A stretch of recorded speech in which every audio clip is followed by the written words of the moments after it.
away if that's possible. My name is Phil Townsend. I'm the chair of West Herts. I want to welcome you to Watford Football Club, where I can almost see my seat from where I'm sitting. 16 years I've been coming here. That is perseverance of the highest degree in my mind. We admire you. In front of you, you should have access to an exit plan. There's no planned fire escape or evacuation today. So just follow the signs and the help if there is such an event. The second thing I want to point out to you is the event is being recorded. So we do have cameras in the room. My fellow chair for Herts Valley CCG, Nicholas, is not here today. So I'm going to guide us through what is an interesting hour and a half. I ask for your cooperation in making sure we stay on time, that we respect the opinions that are being shared and the questions that are being shared around the table. This is a meeting of both our boards. So I welcome Stuart to my right, Stuart Bloom, on behalf of Nicholas. This is also a meeting in public. It's not a public meeting, so I welcome the public to observe our session and our Q&A and the process that we're going to follow today. We've had a number of written submissions which have been notified to us, and we will be taking those into account as we go through the next hour and a half. I think 8 in total have been given to us. We're here today to listen, to ask questions, to discuss the much needed redevelopment of our hospital estate.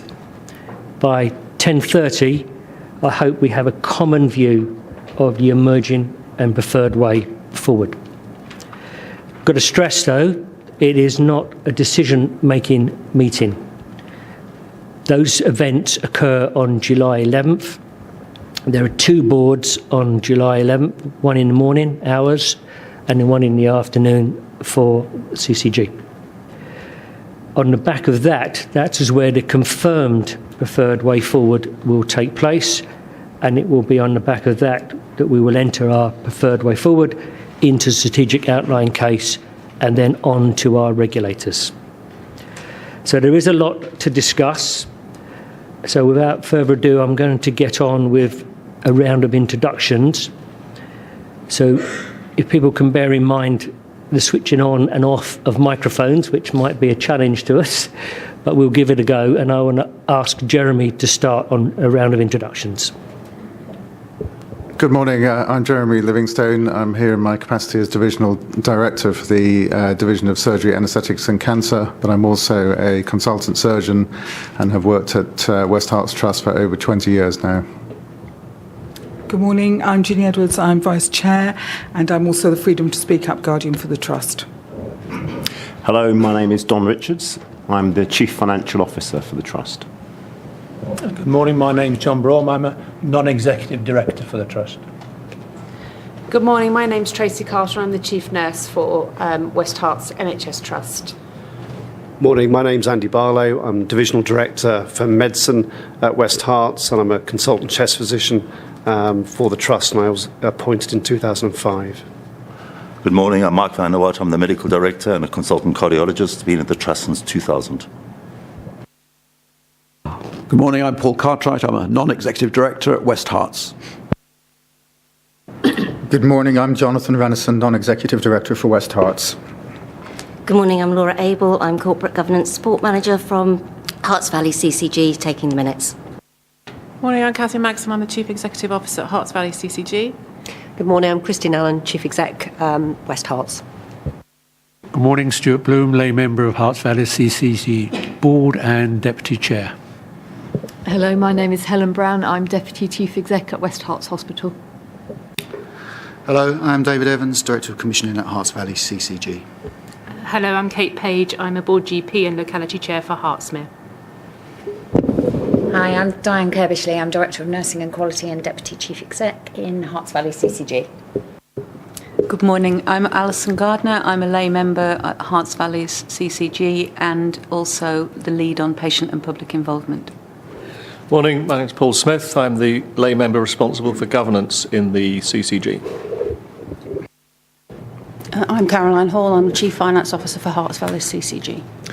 Morning, Daniel Cotton-Conway. I'm a board GP at Herts Valley CCG. Good morning, Rami Eliad. I'm a Watford GP and a board member for Herts Valley CCG. Hello, I'm Karina Chabano. I'm GP Chair for the Cornwall locality and Herts Valley board member. Good morning, I'm Asif Faizi, board GP and Chair of the Watford locality. Good morning, I'm Trevor Fernandez, GP board member for Herts Valleys and a GP in Dacorum since 1993. Good morning, my name is Richard Pyle. I'm a GP board member from the St Albans and Harpenden locality where I've worked for the last 19 years, and my board responsibilities include urgent care and prevention. Thank you. There are some other people in the room who will be presenting, but they will name themselves as we get into that part of the presentation. We did invite, if people wanted to do a proper physical presentation to us. Only one of those is available today, which is Councillor Chris White. So I'm going to ask Councillor Chris White now to address us. Thank you very much indeed. In just 5 minutes, I've got 2 minutes. It's ticking away. A few very simple points. I go back to the options which have been presented before, option 1, where it is very clear that option 1 is a significant advantage to the whole area, and of course an advantage to St Albans itself. The St Albans Hospital is well regarded by the local population, and the estate in St Albans, whilst in common with the rest of the estate it needs some work, is in many parts in very good nick, and it would be a pity to lose that. If there were an option chosen today and henceforth under which St Albans was not part of the configuration, that estate would be lost, and of course there would need to be re-provision of some of the local services which are so valued by local people. One of the problems we face in Hertfordshire on top of all of that is that we are not London, therefore we do not have a reasonable and usable public transport system. The bus services are intermittent and expensive, and I think there would be grave difficulty if the residents of St Albans and the surrounding areas were forced to use public transport to access a hospital in some other part of the county, or indeed in Hemel Hempstead. No, that's simply it. We like the hospital, we value it, the estate is good, transport links would be a difficulty if the St Albans Hospital were to close. Thank you. I should, for good governance, though, just check around the room if there are any changes to your declared declarations of interest. Thank you. And thank you, Chris, for that statement. So there are a number of points which need to be addressed in the presentation that's about to start. In that presentation, Christine and I are going to move to the side so everybody can see the screen behind us, and I'm going to ask Helen and David to get us underway on that presentation. Thank you very much, Phil. I won't talk through the purpose of why we're here today. Phil did that quite eloquently at the start. So we will move on and progress so we can get to the conversation, which I think is probably the most important part of this morning. So background and context, I think it's really important. And before I start, there was a slide deck sent out on Friday, but the deck that we are talking to today is the deck that was uploaded on Monday to the website, so that everybody's clear that we're working from the same information, and hopefully that's available for everybody to see. But there is a wider context to the conversation that we're having today, and this is around the transformation of care within the Herts Valleys area. And over 3 years ago, we started a process and strategic review which was entitled Your Care, Your Future. And this review was to look at the context of the whole health and social care economy around the partnerships in the west of Hertfordshire, so that we can ensure that we have sustainable and clear path and direction in terms of how we maintain the best possible care for patients. So the Your Care, Your Future strategy has now moved into the Herts and West Essex Strategic Partnership strategy, which is a healthier future, and that's completely fluid with one another. So it connects and describes the broader efforts that we need to make locally. The big areas are around prevention, proactive self-management, and supporting the home where possible. And transforming services through new models of care into the community, which the CCG and West Herts Trust, along with its partners, has done over the last 2 years. And a large proportion of services have now shifted so that care can be delivered close to home and in a different community setting.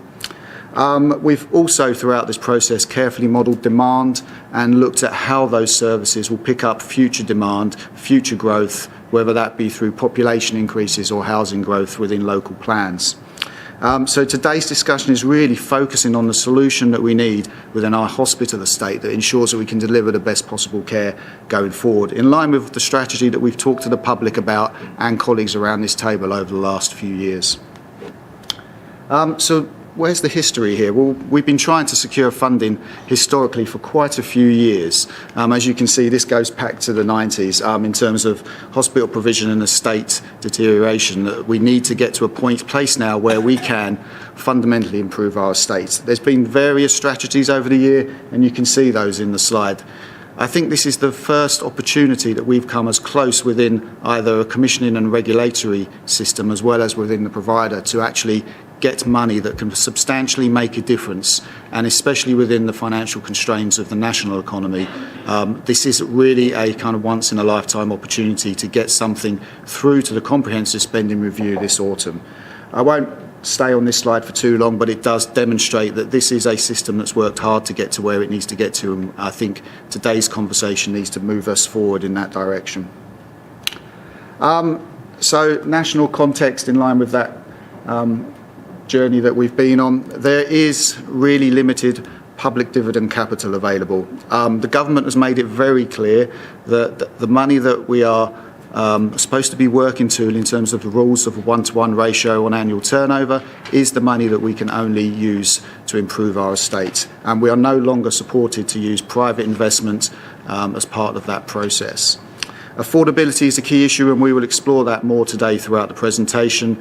Colleagues will talk about the impact of borrowing money and how that needs to be repaid within the system and the effect that may have on other service provision.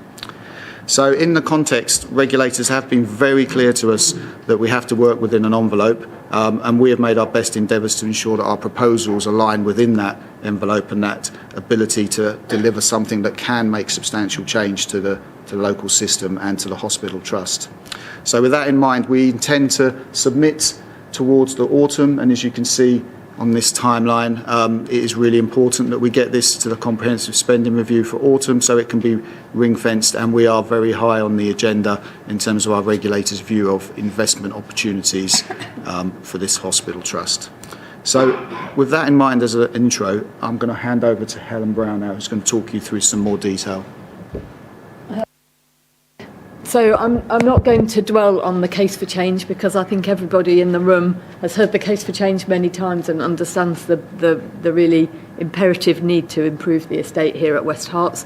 What I'm actually going to do is hand over to Esther Moores and Tim Doggleby, who work in the programme team here at West Herts, and they're going to talk through the 4 options and show you some of the architects' designs that bring to life what those options would potentially actually deliver with this investment.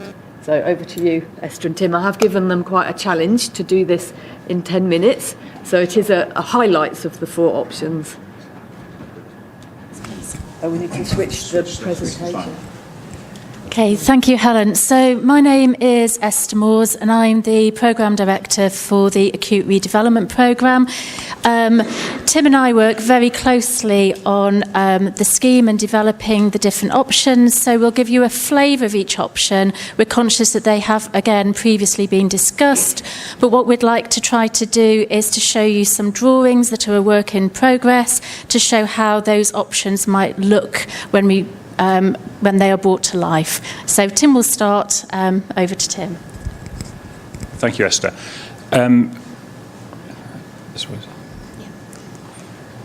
The first message to get across is that we're talking about major redevelopment here. So when you come to our hospitals in the future, our vision is that it will look like this, not like it looks looking off Vicarage Road or Hillside into either Hemel or into Watford. So we are talking about a complete change in what we do.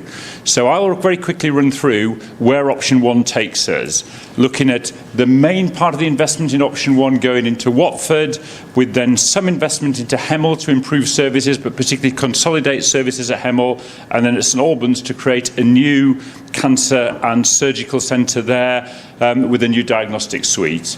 So what does this mean for Watford General Hospital? If we look at the picture here, I don't know whether you can see this clearly from the back. I will walk towards it because it's probably easier to do it that way.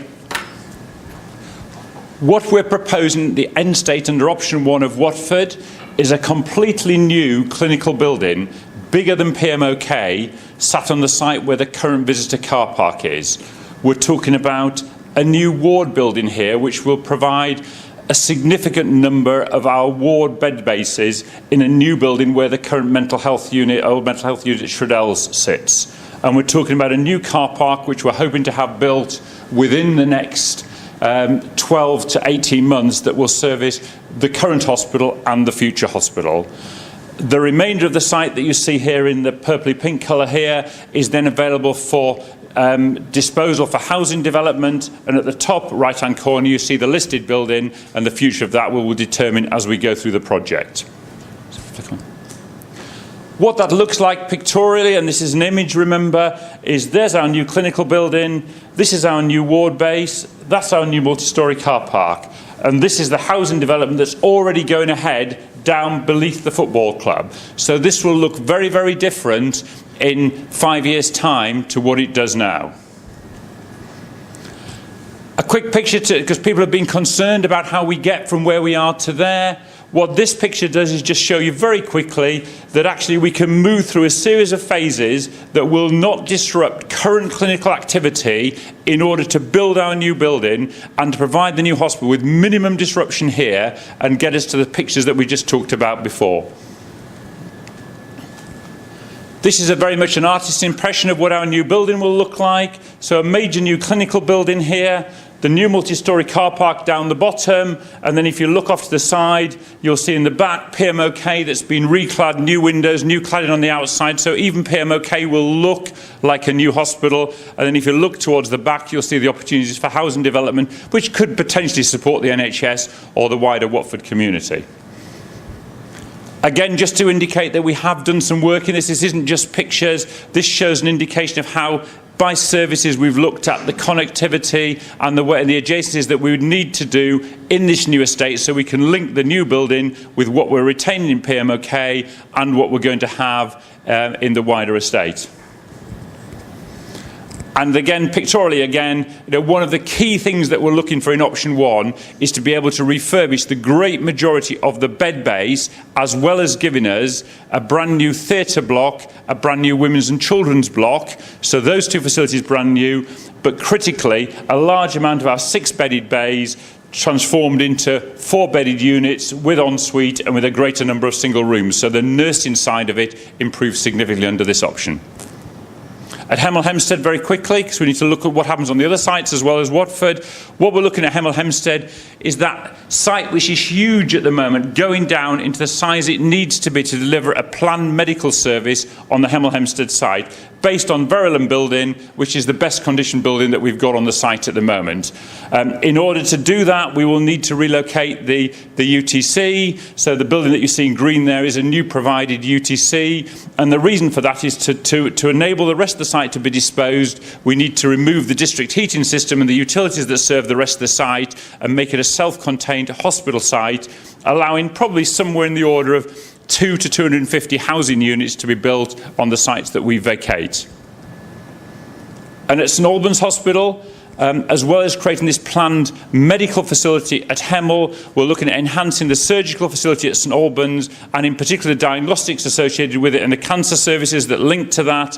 And what you see there in the centre of the site is a green building there, which will be a new build diagnostic centre supporting diagnostics and endoscopy with MRI and CT. We're going to enhance within the dotted green line the current theatres, so you get 2 additional theatres in the St Albans site, and we're hoping to move away from a district heating-based system to individualised heating and support services for the building, which gives us greater flexibility and the possibility to expand car parking under this option.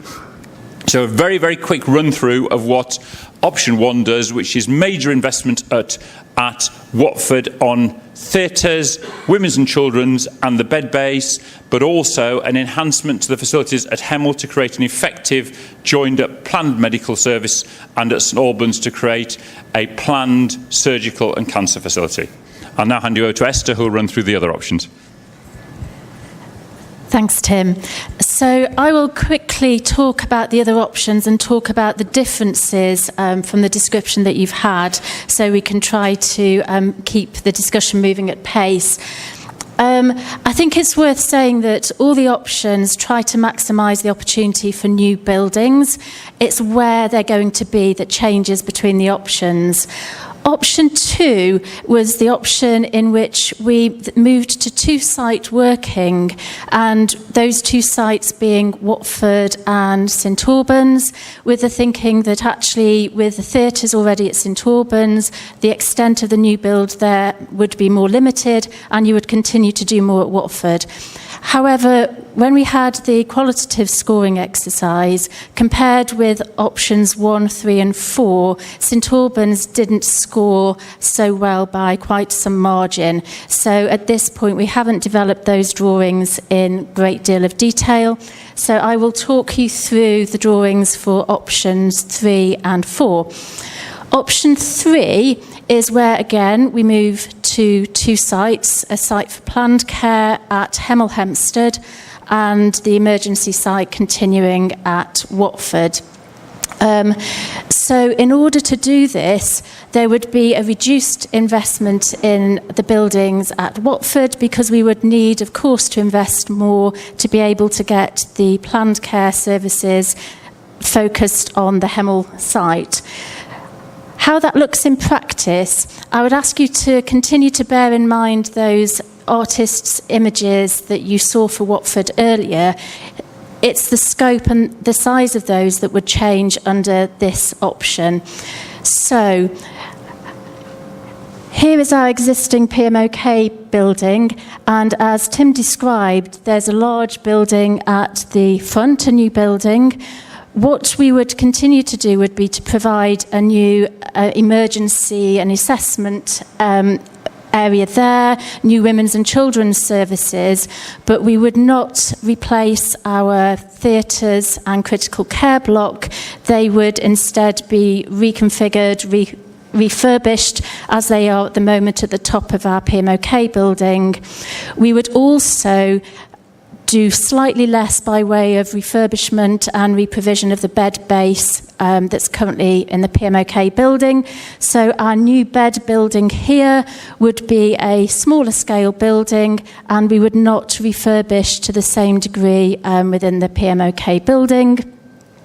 What that then enables you to do for planned care on the Hemel Hempstead site is to have a much more significant building that would enable us to provide theatres, elective beds, and to be able to really focus planned care services on that site.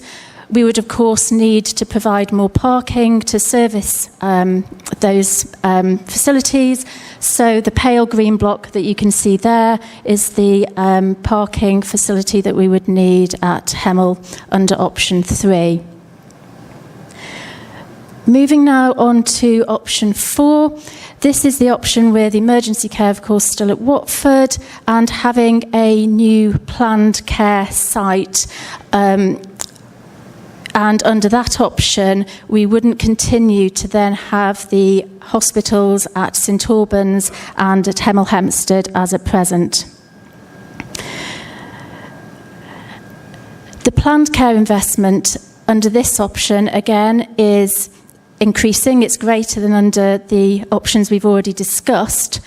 So the impact on emergency care services is that, again, you would expect that the new block wouldn't contain theatres and critical care. Again, they would stay in our existing PMOK building, and there would be a greater impact, again, on the extent to which we are able to refurbish and re-provide inpatient beds on the Watford site.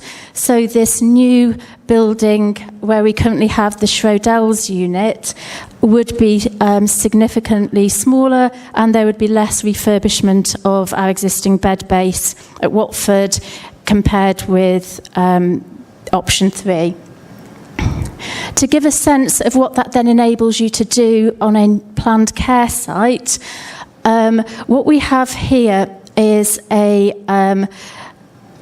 some pictures to show you a very similar facility which has been built just up the road at Chase Farm. So it would enable you to have the full range of services for planned care, so outpatients, theatres, endoscopy, cancer diagnostics, in a new building that would be designed from scratch. And we would be looking at a location that would be convenient for the north of the patch. We don't have an identified location because we're not at that point, but that's the sort of thinking for a new planned care centre. So hopefully that's brought to life what these options that we talk about would mean in practice. Thank you, Esther and Tim. Very, very, very good. Very well done. Kept to time nicely. So I've just... Oh, yes, we do need... Sorry, Jean, can we change the slide deck back? So I'm just going to speak very briefly about the qualitative assessment that we did of the options. The scoring was undertaken by a panel of stakeholders with a range of representatives, and we did that a few months ago. Time flies, doesn't it, in this process? In that, so the people in the room spent some time discussing the different options, and then they were asked to individually score them, and then we pulled all of the scores together. What came out of that piece of work was the option 1 scored the highest from the stakeholders in the room, followed closely by option 4 and 3, with option 2, as Esther's described, being the lowest by some margin. If you look into the scores by different groups, the clinicians and the West Herts representatives in the room actually scored option 1 more favourably relative to the other people in the room, so the difference was slightly higher, although there was also, again, a reasonably strong score for option 4. All of the options scored less than 2 in aggregate, and that was the scoring system we used. I think that reflects the fact that all of the options are constrained within this 350 million capital investment envelope. So none of the options scored, right at the top of the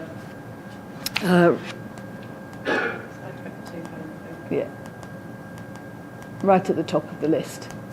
I'm not going to try and flick to every slide. I'm going to assume that you've had them and can see them, and I'm just going to give you the headlines. So the very highest scores that you could have given on the day was a 3, but because none of the options include a full rebuild of the hospitals, I think that's important to note when we look at the scores, because they look relatively modest for the amount of investment, but I hope, as you've seen from the slides that Tim and Esther have presented, that actually £350 million in any of these options does deliver some significant improvements to the estates and some real benefits to us, although all of the options do involve some compromise, and we've been clear about that as we've worked through this process. I think to reflect on what is driving the different scores, I think the scores for option 1 and the relatively stronger scores there reflect the acuity of the patients going through the Watford Hospital site, the volume of patients going through the Watford Hospital site. It is our busiest site by a significant degree, and the state of the infrastructure at Watford and the buildings at Watford. So the debate in the room was very much about, if we want to get the most benefit from that investment, that's what points you towards option 1. Conversely, I think it would be fair to say that as well, the merits of options 3 and 4 that consolidate services to 2 sites are there quite significant clinical and operational benefits to doing that. And again, the appeal of bringing all those services together to have great joint working between all of the different specialties with a bespoke new facility in the north of the catchment area is also a very appealing option. And again, the debate in the room was there was quite a lot of support for that option from people in the room. I'm going to leave it there in terms of a description of where we were with the qualitative scoring, and I'm going to hand over to Don, who's going to talk you through the financial and economic appraisal. Thanks, Helen. So I'll very quickly talk you through the financial appraisal that we went through as a trust. As you'd expect, the trust drew on a range of, drawn some expertise, some expert cost consultants and advisors to put together these costs. So I'm going to quickly run through the logic that was applied in putting these costs together. So the slide on page 26 of your deck summarises the costs under each option without separating them between the different sites. So the first line on the slide deck, entitled Departmental Costs, represents the cost allowances derived from nationally published health building notes that allow for different costs per square metre for different departments within a typical hospital. So, for example, cost per square metre for a theatre block would differ from cost per square metre for a general ward. So the different elements within each of the options are multiplied by the square metres for these health building notes to arrive at the costs shown in the slide. On costs represent the costs associated with things like drainage, demolitions, power, roads, fencing, and so on. The location adjustment shown there is a straight percentage added on to the total works costs that's shown on the slide that take into account the particular location that we're refurbishing and building these hospitals on. We've also allowed for project fees, which is a straight percentage, and you can see there the project fees that we've allowed for and the costings represent about 14% of the costs. Non-works costs represent the costs associated with legals, building regulation fees, planning fees, and so on. Obviously, also, we need to take into account costs of either replacing or buying new equipment for each of the options. And at this stage in the process, which is a very early stage in the process, it's represented by a typical percentage on the build cost that would represent equipment. We need to allow a contingency for planning, and what we've done in arriving at the costs of the different options is varied those according to the complexity of the options. And you can imagine that option 4, there'd be heightened planning risks associated with securing a new site and getting approvals for building on that particular site. Another interesting number that goes into the costs at this stage, at this very early stage in the process, is what's called optimism bias. The guidance, the Treasury guidance that we have to follow when we cost up projects at this stage in the process mandates that we put in a percentage to account for things that we're unaware of at this stage that will become more known as we move through the outline business case, the full business case, and so on. So at this stage, all of the costs you can see are around the £350 million mark, and that's at today's prices. The slide also shows the inflation that we expect to apply when we start construction in the future. The next slide deck refers to the turnover test, and I think Helen mentioned earlier on that the trust has been mandated to operate within a limit. I'll explain a little bit more about why that limit makes good sense for the health economy. But for now, we've listed on this slide the fact that last year's turnover for the trust was £333 million. And this year's turnover, when we exclude the financial recovery fund money, new non-recurrent money coming in this year, is £365 million. So we're looking to contain the costs of the new development within that sort of range. And you saw from the previous slide, at today's prices, costs do roughly come out at that range. But when we take into account net land costs, so this slide shows the net effect at the moment through purchase of land offset by land sales, all of the costs of the options fall within the range that we've described there. I said that I'd talk a little bit more about the £350 million threshold, and apart from it being mandated, absolutely mandated by NHS that we fall within that limit, it makes good sense for the trust to operate at that sort of level. So the slide number 28, which some of you may not have if you downloaded the deck on Friday. So there are hard copies, I believe, in the public that we can pass round. The top right-hand corner of the slide shows that for a capital value of £350 million, there are revenue consequences associated with that. The first revenue consequence is that the trust has to pay a dividend in the same way that when share capital is injected into a company, the company has to pay dividends to shareholders. NHS trusts are mandated to pay a dividend back to the Department of Health worth 3.5% of their money that's injected in. And that's worth £12.5 million per annum. In addition to that, we have to depreciate the asset in our accounts. And that's worth, depreciation is spread over the life of the building, which is 60 years, and that's worth £5.8 million if £350 million was injected into the trust. So the total revenue pressure is roughly £18 million.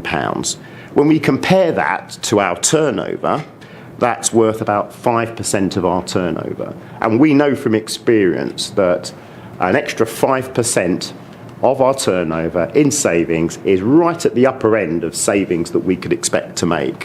So there's a very good reason why £350 million is a sensible limit to aim for in terms of capital expenditure. And the graph on the left-hand side shows on the bottom axis the capital expenditure increasing, and on the left-hand side the y-axis shows the savings that would an organisation would have to make for that size of capital expenditure. And you can see, obviously, as the capital expenditure increases, the size of savings that you'd have to make to cover the revenue consequences increases. The next slide refers to equivalent annual cost value. I know some of you know what that means, but for those who don't, what this is an appraisal tool that allows us to combine capital costs, revenue benefits, and all the different timescales that are involved in the different options into a single number to allow us to make a comparison between the different options. So what happens is we add together the capital costs and the revenue costs, we discount it for the time value of money to take into account that costs later in the next few years aren't worth as much as savings or costs in the most immediate years. And once we've arrived at the number, we then divide it by the number of years that the project life applies for. And we arrive at the numbers that are shown in the table there on slide 29. And the key message to take away from this is that option 4 gives us a benefit which is worth economically about £8 million per annum, £8.1 million per annum. When you take into account the effects of the capital cost, you take into account the savings that we'd expect from reduced estate costs, and the savings from reduced clinical staff, for example, and reduced administrative staff. And that compares to the other options, all the other options, 1 through to 3, give us less of a benefit than we would get from option 1, which you would have picked up from earlier communications. However, the difference between option 4 and option 1 is relatively small. It's obviously better for option 4, and moves the trust closer towards a sustainable position. The next slide is the output from some modelling around what the effect of the development would be on the trust's finances. So what this slide illustrates is that we're starting from a point where the trust has a recurrent deficit. So we're spending more than we're bringing in. And we ended last year with a deficit of around £50 million. Some of the costs that were within that are non-recurrent in nature. So the graph starts from a recurrent deficit of around £40 million. And it shows that through lots of the activities that we're undertaking at the moment, including day-to-day savings, the position, even under a do-nothing scenario, we're expecting to improve through to 22-23. The modelling of all the actions that we're taking without any investment is represented by the blue line in the graph, which shows that the trust position would get worse over the next 30 years. As a result of the investment, we expect our financial position to improve.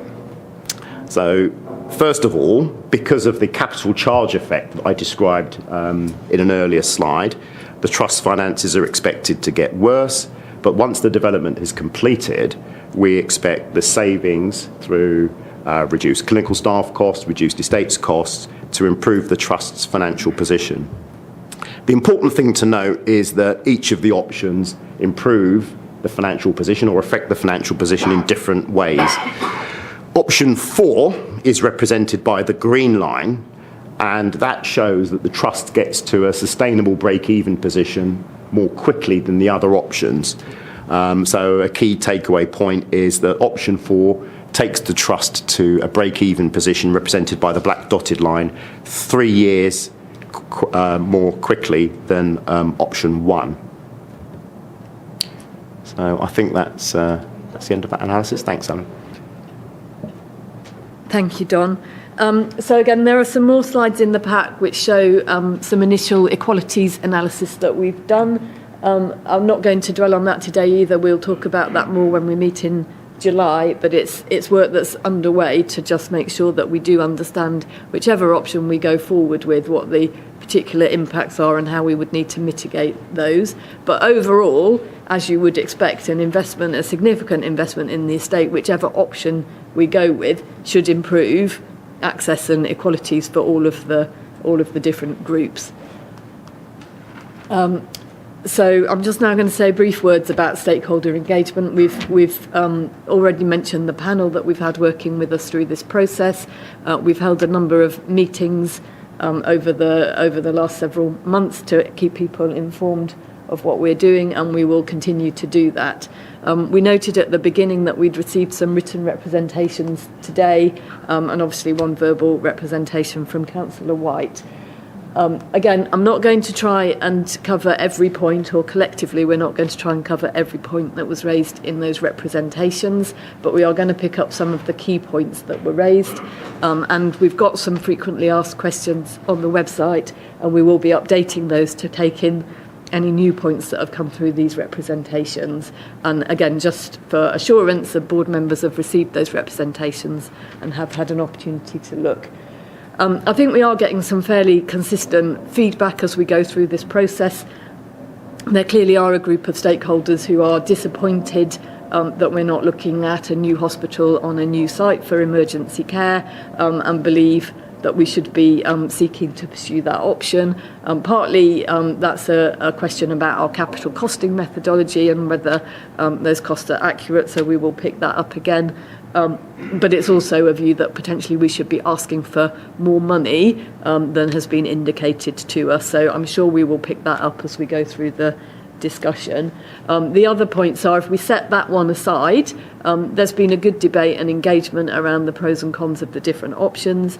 Obviously, you get different views from different stakeholders, and that is to a degree influenced by which part of Herts Valley CCG you live in, and I don't think we must recognise that geography does play a factor in how people feel about the different options.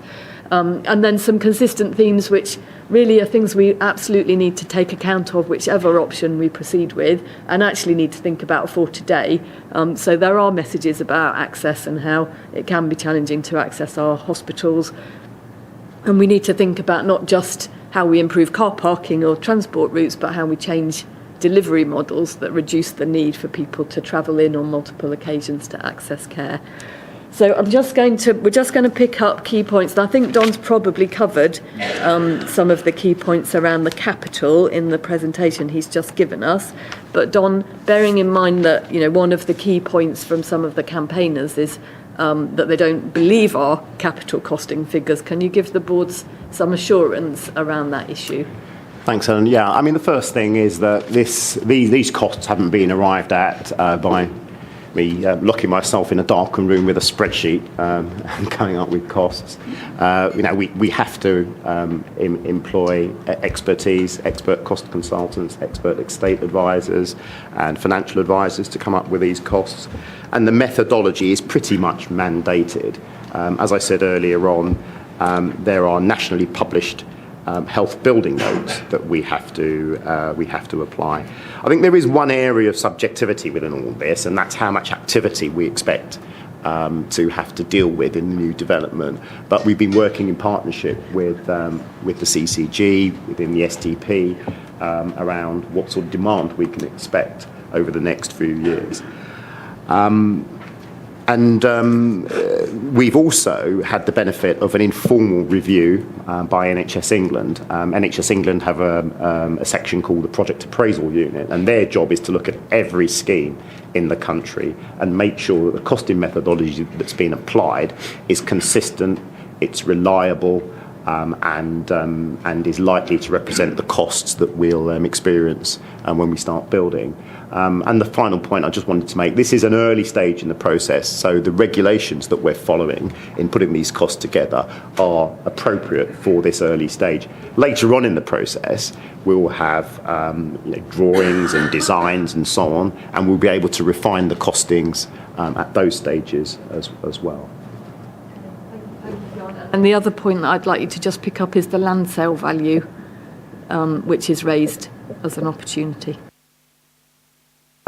So I talked about the stage that we're at, the strategic outline case stage. So at this stage in the process, we've simply relied on estimates from government agencies in putting together the land sale values that we have. As we progress through the process, outline business case and full business case, we're going to be able to take market appraisals around the potential for land sales. So we'll have site-by-site specific master plans that we'll be able to use, look at what planning consents we'll be able to secure, and obviously that should improve the amount of, the value for land sales that we'll put into the project. But at this stage in the process, our regulators wouldn't expect us to speculate and gamble on higher land sale values than the government agencies are recording. Thank you, Don. So I'm just going to pick up again feedback that we do get reasonably consistently, which is concern about the impact on services on redeveloping on the existing hospital sites. Now, most of that relates to people's concerns around significant redevelopment at Watford, but it would absolutely equally apply on the St Albans and Hemel Hempstead hospital sites. I hope that the overview of the proposals that Tim and Esther have shared have given you a sense, particularly for Watford, under all of the options, because actually broadly we do similar things under the options. It's just the scale of them that changes. That there is quite a lot of flexibility within the site, and the fact that we can free up the car parking space by the build of the new multi-storey to enable the new build to happen in front of PMOK illustrates the fact that there's a reasonable degree of flexibility on the site. The intention would be you would need to start with some new on the Watford site to then give you some space to work in. So what we're effectively saying is we wouldn't be refurbishing the existing PMOK whilst it was completely full with all of the clinical services that it currently has in it. By building something new first, you effectively create some space that enables you to work within that. The St Albans, the Hemel site, again, I think is relatively straightforward under either of the options, given how much land there is at Hemel and how much flexibility there is, and you can certainly completely separate out any building works at Hemel while that's being undertaken. And again, you'd start with the new pieces first to give you the flexibility to move services around for any refurbishment work that was undertaken. And likewise at St Albans there would be some disruption on the site, but actually that central piece of the site would be relatively easy to contain in terms of a building project within that. The other thing that I want to say about that, again, we are at a very early stage in the process. As we move forward, and hopefully if we get approval and we get indicative funding approved through the next round of funding, then we do much more detailed work at outline and full business case stage. But again, there is quite a rigorous assurance process about how you assess risk and mitigate risks through these processes. And I was looking at the Brighton Hospital's website the other day, and they've got an active build programme in hand on a much tighter site, actually a big build programme at Brighton on a much tighter site. And they've got lots of detail on their website about how they're mitigating plans, noise abatement strategies, risk assessments. And we will be going through all of those things to make sure that any changes that we make to any of our sites are managed in a safe way and that we minimise disruption for patients. Clearly, I can't say there'll be no disruption because that can't be true, but we will take every effort to minimise disruption and mitigate the risks. So that's the questions that I wanted to pick up. I'm just going to ask David to pick up a couple of issues that came through around the role of the CCG in this process, the role of the stakeholder panel, and I've forgotten the third one off the top of my head. But consultation. Thank you, Helen. I'm just going to pick up the first point, which is around the role of the CCG and West Herts Hospital Trust. So there has been some, challenge to the process that West Herts as a trust and the CCG are working too collaboratively and not demonstrating the commissioner-provider split in terms of decision-making as part of this process. And there's some concerns that actually there may not be scrutiny as required to go out to make a decision that will then send the strategic outline case to the regulators going forward. So our position on this is that we know from the slides that I started this session with that they have a system issue. So this is a system problem and one that we need to work on together in terms of planning for. Decisions are made separately. So today is a board-to-board debate and a conversation about how we progress. But West Herts Hospital Trust will make its decision independently within a board, and Herts Valley CCG will make a decision after West Herts have made that decision at our board. And so we will be taking a commissioner position in terms of scrutiny over the plans. Just as described today, from a provider and commissioner perspective, we need to look at the totality of the business case because it impacts on other things that the CCG will have to purchase in terms of healthcare for the whole of West Hertfordshire. So that is really just to reassure the board and any of the public that there are the correct and appropriate decision points in place, and even at that point we need to go to the strategic partnership and have them put through their decision process, which then goes through to the regulators. So there are multiple, as Don described, decision points in the process to ensure that the correct regulation is in place. So hopefully that will provide the boards with some assurance around the decision-making process.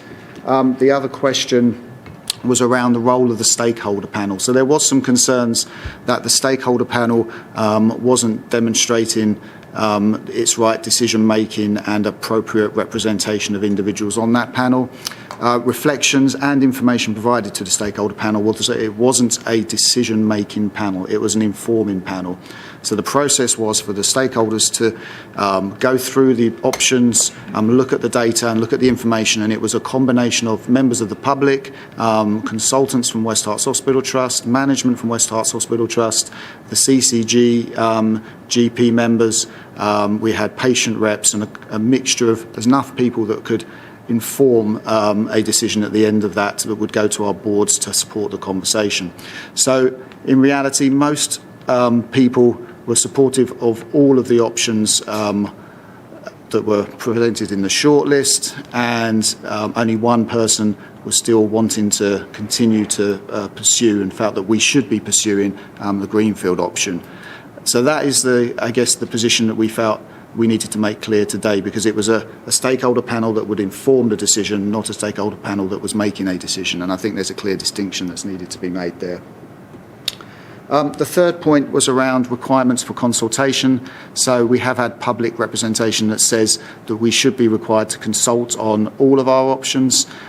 Previously, back in 2017, when we did work on the SOC that came through to both boards, we were informed from people that we consulted with legally that we weren't required to go out to consult on options that do not demonstrably change the patch in terms of the hospital development and the structures of those hospital services. So for our intent purposes in this process, if option 1 is chosen, it does not need consultation on, and that's to clear up that point. David. So I think that's everything we wanted to say at this point. Phil? Thank you very much. So we covered a lot of ground. Now's a moment where I want to invite both boards into a Q&A session for both assurance and understanding. I'm going to kick it off by asking Richard to pose the first question. Thank you, Phil. The question really is around funding, and a footballing analogy does come to mind, because we are sitting here in the grounds of a club which has great aspirations, a loyal following, and an important place in the community, not unlike the trust next door. But the key issue is there that I don't think we should forgive ourselves, nor should we be allowed to forgive ourselves by the public, if by playing the NHS equivalent of fantasy football, we ended up missing out on this opportunity. Watford doesn't have a billionaire sheikh funding it, so it has to make pragmatic decisions. So what, for me, this comes down to in securing the funding that the people of Hertfordshire deserve is the threshold being absolutely key. So I'd like to have that discussion here and now, which is, we know that other trusts, or have heard that other trusts, are seeking higher levels of funding than their turnover. That has been referred to in some of the written submissions for today. So the question is, should we be asking for more money? And what would our regulator's response be? Thank you. And it's a very relevant question. Helen, do you want to start that one? Yes, and I will ask Don to come in. I mean, we submitted our business case in 2017, and that did ask for a greater amount of funding and was based on a substantial component of new build. The feedback from regulators was that was not affordable, and we needed to do more work and look again at options that phased and reduced the total cost of the scheme. We've had that message very consistently over the last 2 years, and we've been talking to the regulators on a regular basis. And they have said that if we ask for significantly more than our turnover, that absolutely reduces the likelihood of the scheme going forward for approval. And the message is getting tougher, actually, as the months go by, not loosening in any way that we're hearing. We are very aware, obviously, we're not the only trust either in the STP or in the country that are seeking significant funding. We have discussed with regulators the importance of consistency in how all providers are being treated.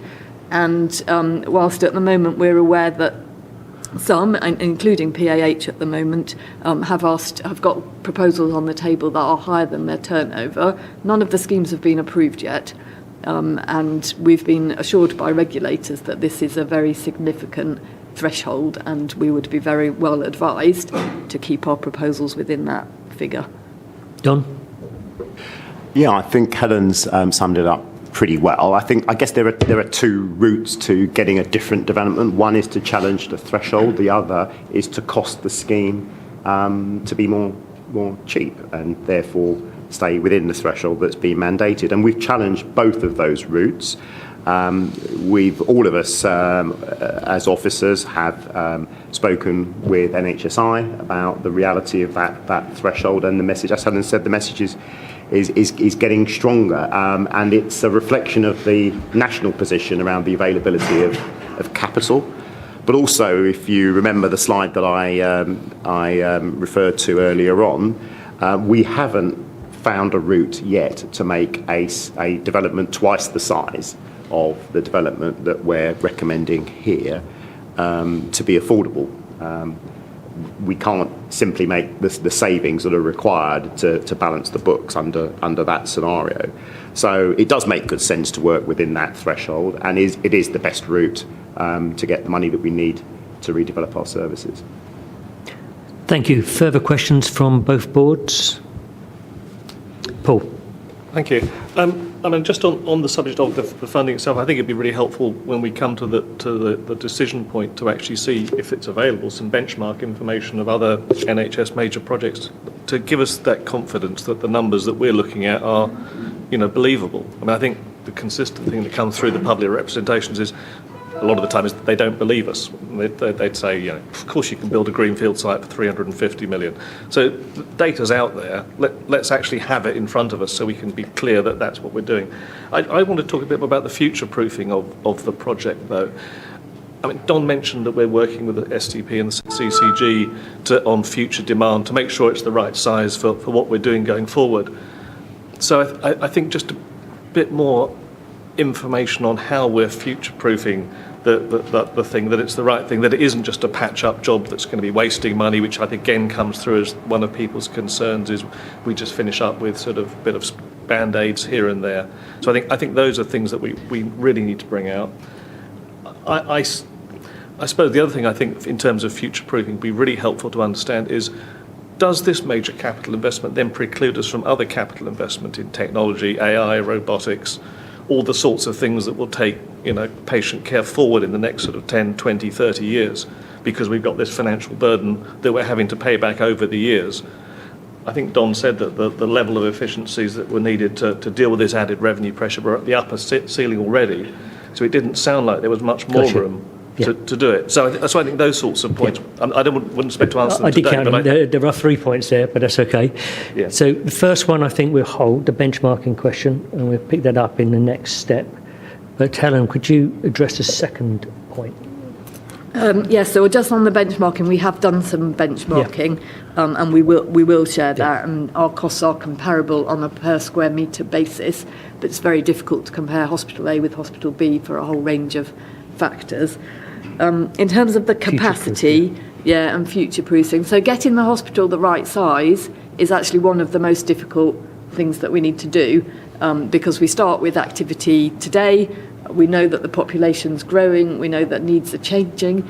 We're doing our best to kind of forward look, so we use the census data and what we know about population change and non-demographic growth to project future demand. And then we've taken all of the work from the STP and the CCG and Your Care, Your Future, which says how a service model is going to change and what does that mean for what we want the hospital to do in the future as part of a health system. And we use that to project forward what we expect the hospital will need to do in terms of activity in 10, 20 years' time.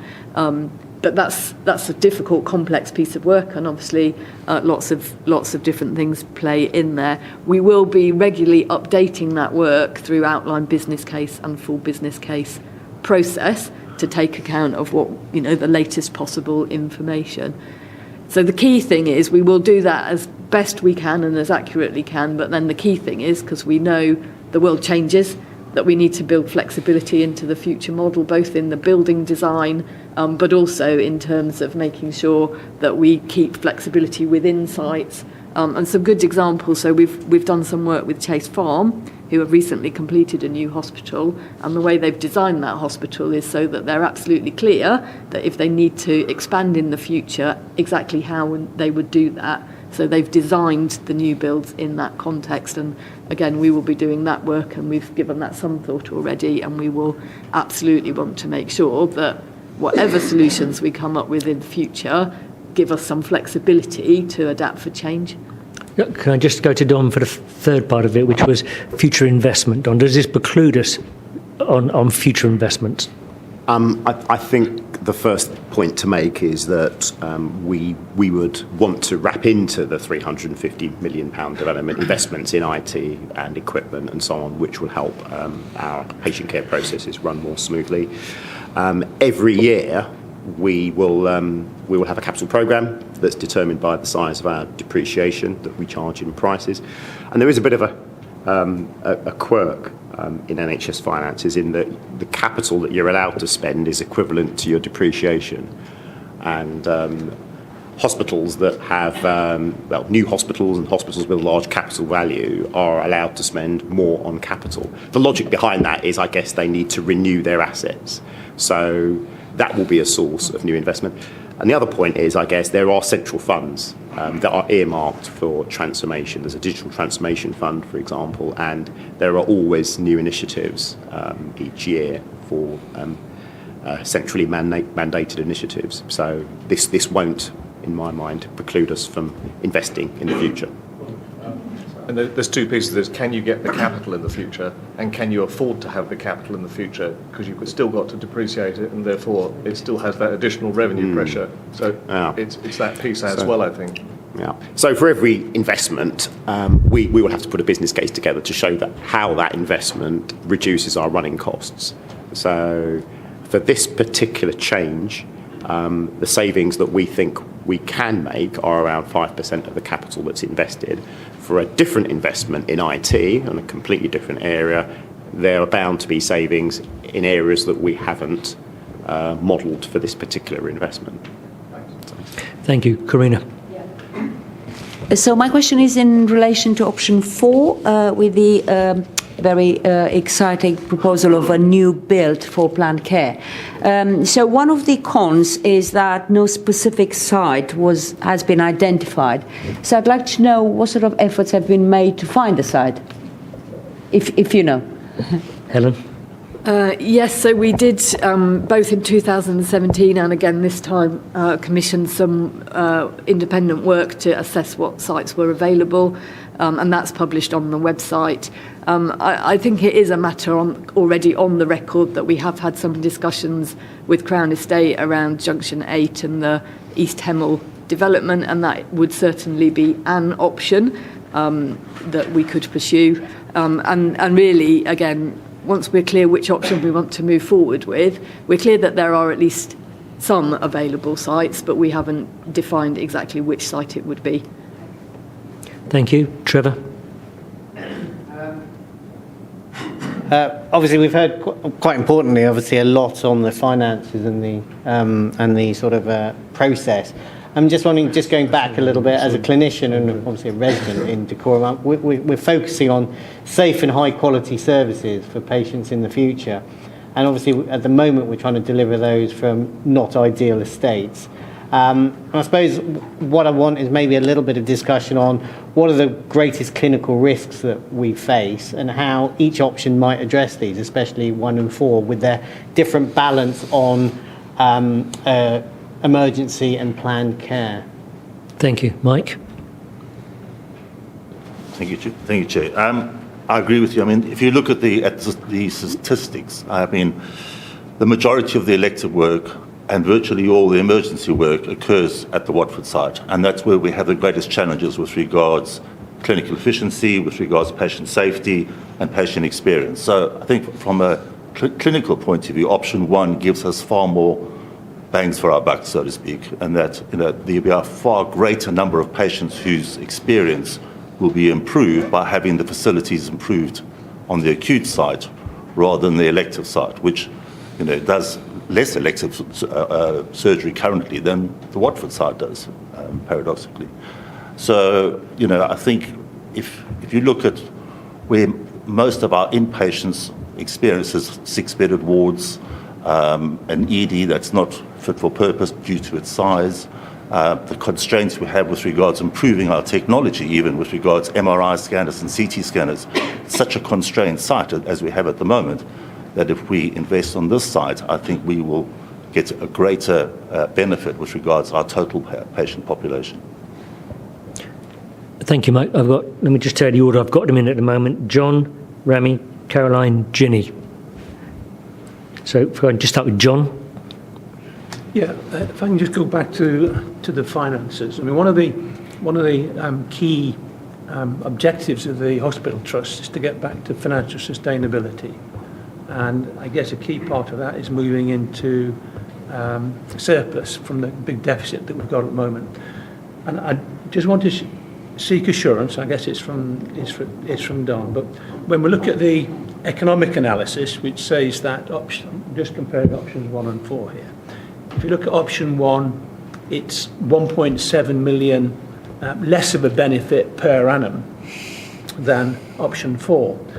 The time taken from finishing construction through to achieving a surplus is 8 years for option 4 and just 10 or 11 years for option 1.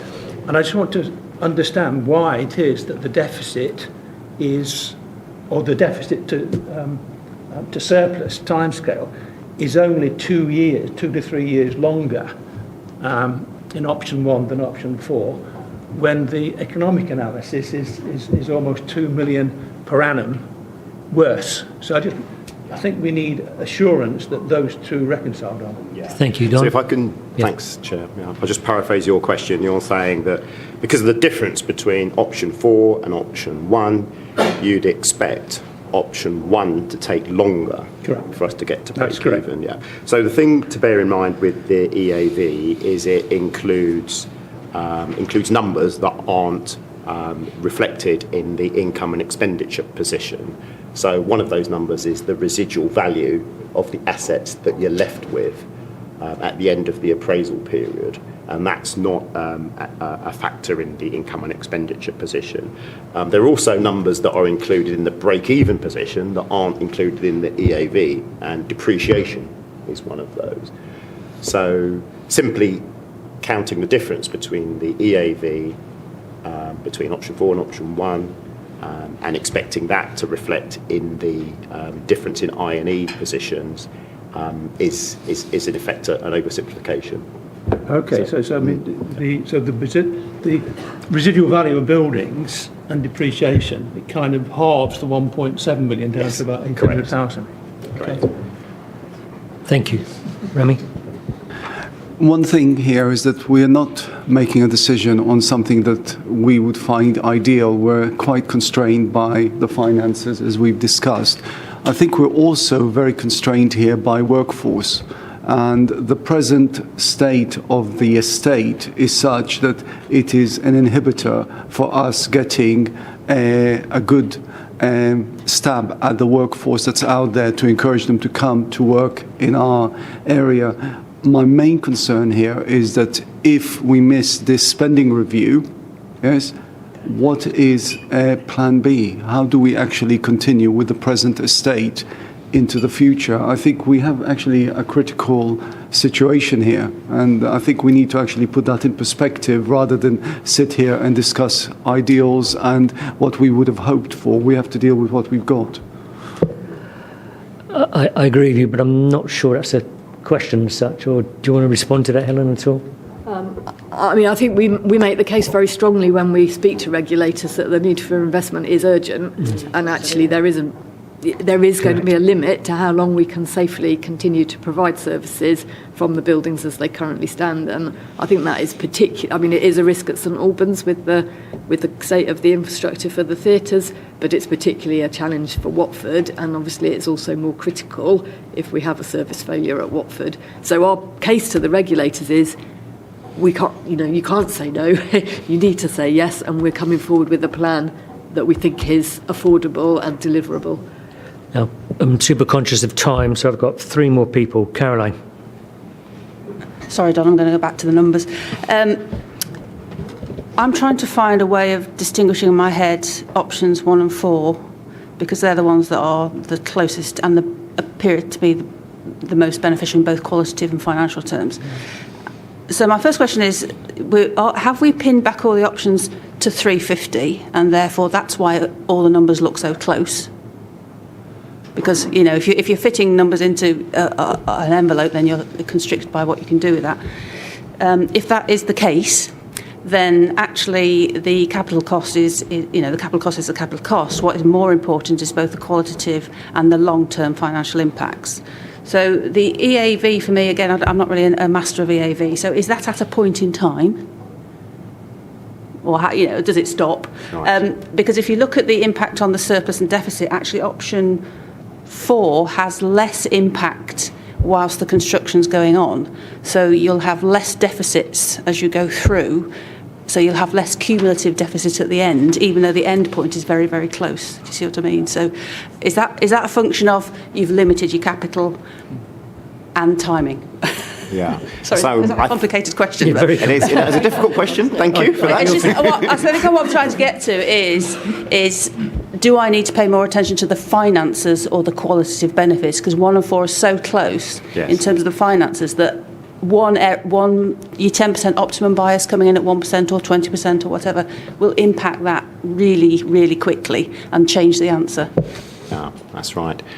It is obviously a difficult decision for the Trust because we're trying to do, a couple of things. We want to become sustainable, and we've been challenged to run acute services on 3 sites. And I think what you're seeing from option 4 are the benefits financially that you would get from running on 3 sites. And clearly there are estate benefits from a new planned care centre as opposed to a refurbished planned care at St Albans and Hemel Hempstead. So in terms of how do you weigh up the non-financials versus the financials? At the moment, we've taken them on face value, and I think you can see in the non-financial scoring that the non-financial benefits associated with option 1 are marginally greater than option 4. So it's the extent to which we, as a joint board, value those non-financial benefits that we're getting. I'm trying to remember the first bit of your question, and that was... Can I just pause you there, Don, and let Helen come in? Yeah, I think it's also important to note that those scores came out of a session with a group of people based on the views represented in the room on that day. I think, we've had a lot of subsequent discussion, we've had a lot of debate with our clinicians. This debate today is also important to recognise that although the numbers on the piece of paper look relatively close, actually as you talk about the relative risks and benefits of the different options, and the answer Mike gave in response to Trevor's question, for example, I think brings that to life a bit more than numbers on a piece of paper do. And I don't think we should over-rely just on those numbers. We have to use our judgment as well and our understanding of the services. The answer to Caroline's question on were we artificially constrained, and is that why all the numbers are quite close? The answer is yes. We deliberately constrained the options within the affordability envelope because if we hadn't, there were a number of other options that we could have pursued, both and options as well as new build greenfield options. Karen, you... So just to say, so that is the answer to my question. Yes. I'm interested in the numbers, but actually now for me the qualitative benefits outweigh the financials because the financials are so close. Thank you. Ginny? Thank you, Chair. I just wanted to ask about some of the services that we're looking to provide. And I note that we've got women and children's in all of the options, and I was just interested about why they come up in all the options as opposed to some other service that we might look, and how did that prioritisation come about? So the answer to that is effectively an estates answer, and I'm looking at Paddy in the audience and Tim. But effectively, the women's and children's block on the current block on the Watford site, I've been advised by every professional estates advisor that I've spoken to, is it's not possible to do anything with that building, and it's not possible to get fit for purpose women's and children's services within that. So they need to be re-provided. And that's really what's driven the fact that women's and children's is in all of the options. And I won't get technical, but there is a proper technical answer behind that around floor-to-ceiling heights and windows and asbestos and various issues. I feel a little bit draconian because I've got to move us on. I'm actually going to take 2 more questions and then close this part of the session. Paul?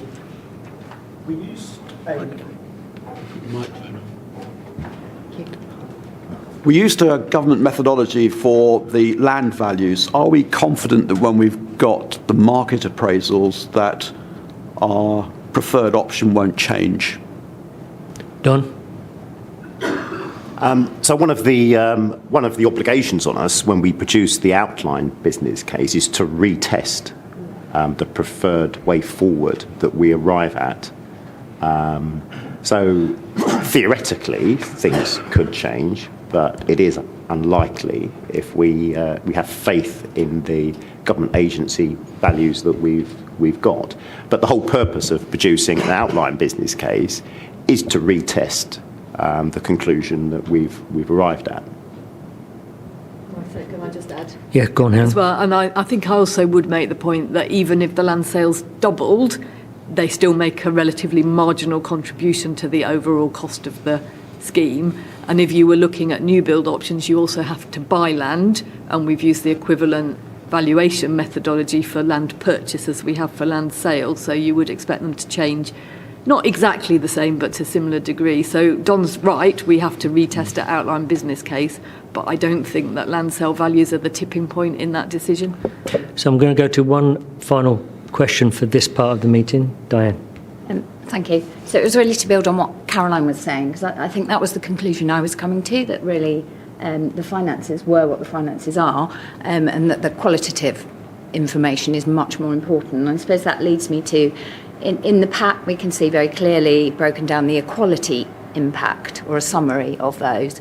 But I think what's really important is that when we make the final decision, that both boards are completely cited on quality impact assessments and equality impact assessments in their entirety. And obviously the scoring will have taken all of that into account, but I think as a decision-making board, we need to have full sight of those before we make those decisions. I completely agree. Is there anything you want to add to that, Helen? No, I mean, I'm not sure about the technical term quality impact assessment, but the SOC will detail absolutely the quality benefits of the different options and what they are. And we can pick up with you, Diane, to make sure we understand what you're looking for. So I'm going to pause us there and move into the next stage, because we've only got about 10 minutes to do this. So I want to move to answering two key questions. One, what is our initial view from the four shortlisted options of our common preferred way forward, and whether there are any additional pieces of work we as two boards require ahead of the July final decision. And I've heard a couple of those things mentioned just now. Now, I really want to take a clinical view on this, so I'm deliberately going to Mike as Medical Director first. Thank you, Chair. As I alluded to earlier, if you consider that the majority of the elective work and virtually all of the non-elective or emergency patients are seen at the Watford site, and that our greatest challenges with regards patient experience, our clinical effectiveness, and most importantly, ensuring patient safety are at Watford, I think from a clinical point of view, I would support option one. I think when patients think about going to hospital, they don't think about going to outpatients. They think about being admitted or coming in as an emergency. And therefore, that's where our greatest investment needs to be with regards our future. Thank you, Mike. I want to move to Tracy. Thank you, Chair. I think on the balance of quality and finance, and my understanding and professional judgment of the case presented, I think option one is the option that I would strongly support in terms of patient safety, the investment that's required on the Watford site due to the number of patients that are using that site, also the aspects around patient safety, patient experience, and also the experience of our staff to provide modern services to the local community. So I strongly believe that option one is the option that we should take forward. Thank you, Tracy. Can I invite any of our GP leads, if they wish to speak or make a statement in regards options? Daniel, sorry, I couldn't see your name tag. Apologies. I mean, I've obviously spent a lot of time thinking about the options. For me, I think the pictures were, the diagrams, the pictures were very, very helpful, the representations of what things could look like. And it really brought home the amount of extra investment we'd have in Watford, in one hospital, if we chose option one. And I do personally agree that we really need to sort out the acute side of things. I think that is the thing that I hear time and time again from patients that they're most disappointed with when they go to hospital, is their experience when they go for an inpatient, and maybe it's a good thing, but they fight to not go. And I think when they need to go, I'd really like them to be happy there and happy in that environment. So I think that the pictures really brought it to life, and I would be worried if we didn't go for option one, that we wouldn't be doing a proper job at improving an acute site. So that's my thought. Thank you very much. Trevor? I think I'll agree with Daniel on that in terms of I think you get the biggest benefit for patients with option one, and I think the things that sway me on that between 1 and 4 is the sort of new theatres and critical care block that you'll get, so at the really acute end of the care, and the bed configuration improvements, which I think if we didn't go for option one, a lot of we would actually probably lose beds because they wouldn't be in a configuration that's suitable for the future. So I think on that basis, I think option one does come up above option 4. Thank you. Jeremy, you were next. Thank you, Chair. Having been at the Trust as long as I have and seen a lot of false dawns over the years of potential plans and new hospitals, I would fully support whichever option appears to give us the greatest chance of securing the funding at this time, and that's beyond question. I think there is an alternative clinical view, and I think perhaps one of the processes that we need to go through more is to look at more detailed mapping of patient flows and what sort of cases we might do where. My interest, of course, is in the elective side of the hospital, and I think there is a strong case for a new building where we essentially offload a lot of the elective work that goes on at this site, which automatically allows the emergency side at this site to become more efficient. And I think one of the problems with option one is that we essentially retain 3 sites, which I think will be in the longer term very operationally and financially challenging. Thank you, Jeremy. Remy? I think I totally agree that we need to deal with the emergency and acute care. What I'm concerned about is that the actual footprint based on all the options is going to shrink, with quite a bit of the option for future expansion and development going, and absolutely nothing to suggest any primary care or interface facility coming into any of these options that would allow us to mitigate the need to go to A&E in the first place, to go to a hospital in the first place, particularly with this site experiencing a major housing redevelopment around it. Okay. Any further clinical views? Sorry, Richard. Speaking with my urgent care hat on, I believe option one represents the best option. I'm spending a lot of time working with my emergency care colleagues in the hospital and also looking at how we provide appropriate urgent care offerings at other sites, and I think option one is the best for that. Okay, thank you. I'm going to take 2 final views, the 2 account. Oh, sorry, Karina, do you want to speak quickly? Yes, very quickly. Speaking with my community services lead hat on, I would very much support option one because it is the one that seems to offer a lot of support for developing and consolidating services in community, particularly with patients with long-term conditions. Thank you. What I was just about to say was we have 2 accountable officers in the room, so I want to take their final views before bringing this session to a close. Catherine? Okay, thank you, Chair. So I think that just as commissioners, we should remind the CCG board that our responsibilities for the patients, the whole patient population of the west of Hertfordshire and Herts Valley CCG. And actually, in my view, option one is the biggest benefit to the whole area. And that's a key point that we should consider as commissioners. In doing so, it's very important that we always go back and understand that the future model of care will look different. We're talking about, even with all of this work we need to do, a spade in the ground in some years to come. Our challenge, as we know, is to ensure that we can, at the same time of focus on hospital buildings, also focus on the community and primary care investment that Karina referred to. So I'd remind everybody that this isn't just about an investment in Watford, it's also about Hemel and St Albans in option 1, but it would also be about an investment in the community, and as Rami says, primary care investment that goes alongside that. The messages from our regulators are really clear. I've been party to some of those discussions, and they're absolutely clear on the £350 million threshold.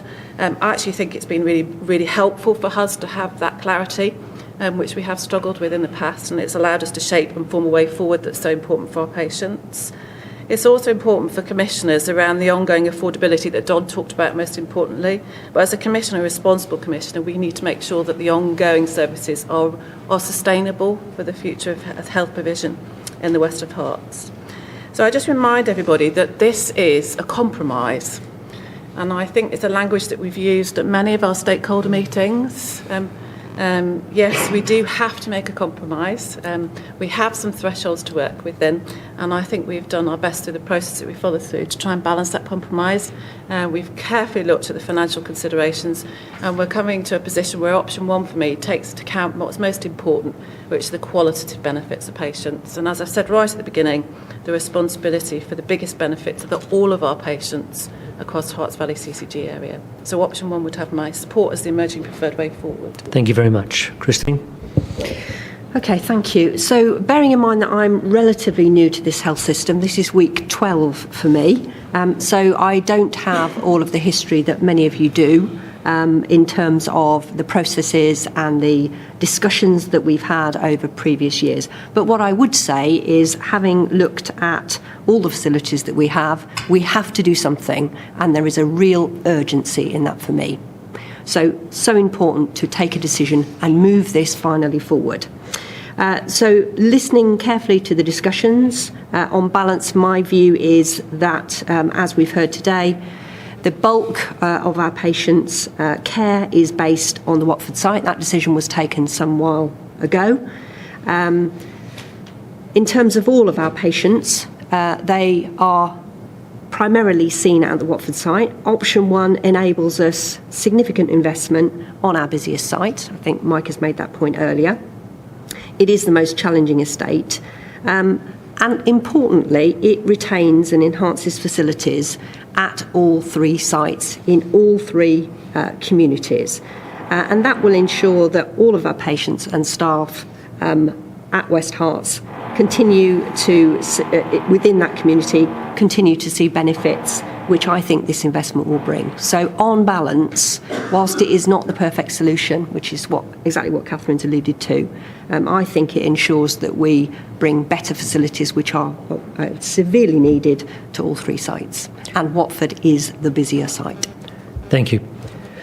So there are further opportunities. We've got a public meeting next week, and we've got the final decision-making process in the 2 boards of the July 11th.